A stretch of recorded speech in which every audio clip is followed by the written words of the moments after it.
Bonjour, chers auditeurs. Ici Éric Lantier au microphone et bienvenue à ce tour d'horizon du 7 février 2020. Eh bien, aujourd'hui, mesdames et messieurs, on va parler des questions que soulève la loi sur la laïcité dans la communauté internationale. Et oui, la communauté internationale se questionne, mesdames et messieurs. Elle se questionne par rapport à la loi québécoise sur la laïcité, ce qu'on appelait avant le projet de loi 21. Mais ni le Canada, ni le Québec sont en mesure de rassurer la communauté internationale en ce moment.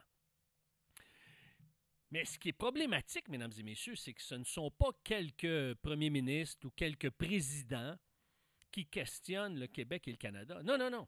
Ce sont des membres du Conseil des droits de l'homme de l'Organisation des Nations unies.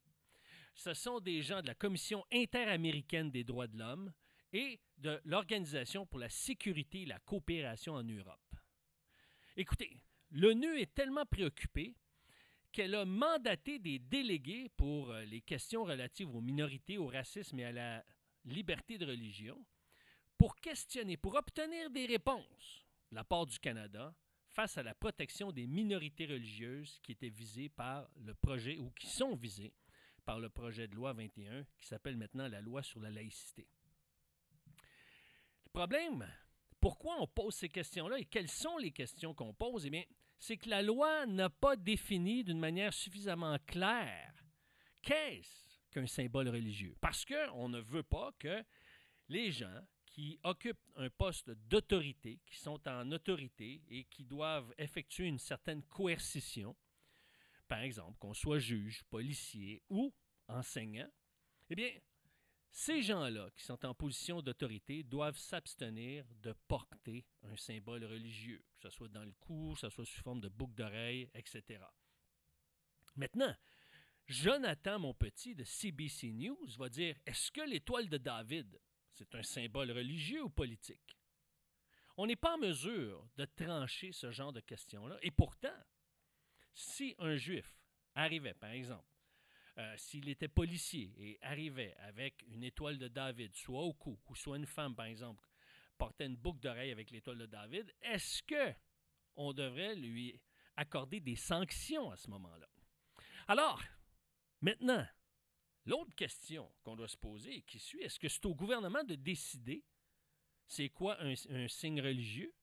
Est-ce que c'est au gouvernement de trancher ça? Et est-ce que c'est au gouvernement, est-ce qu'il a la légitimité, est-ce que l'État a la légitimité d'interdire le port d'un symbole religieux? Pourtant, Patrice Garand, qui est professeur émérite de droit public à l'Université Laval, a mentionné que le Comité des droits de l'homme de l'ONU a statué que pour interdire le port d'un signe religieux, il faut une raison majeure, telle la sécurité des personnes ou le maintien de l'ordre public ou de la morale.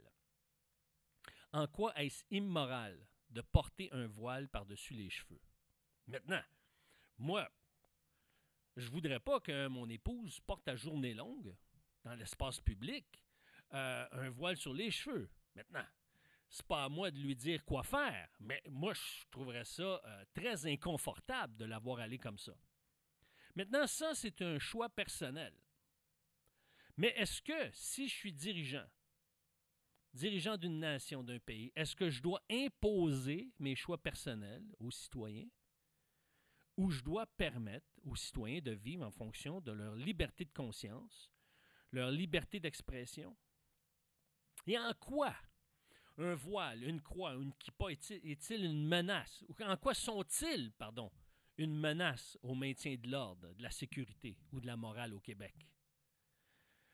Moi, je pense que, en tant qu'État québécois, le gouvernement de la CAQ aurait dû se concentrer davantage sur le décrochage scolaire, sur l'hypersexualisation des jeunes filles, de la traite des femmes, puis de la lutte contre la pédophilie. Parce que savez-vous quoi? Moi, je crois que si une personne en autorité porte un signe religieux, c'est pas une menace, parce qu'elle va être encore plus surveillée que toutes les autres.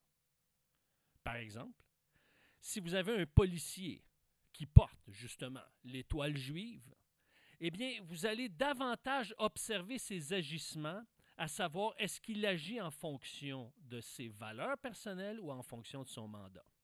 Mais puisque le temps file, mesdames et messieurs, eh bien, je vous dis merci, au revoir et à la semaine prochaine. Ciao!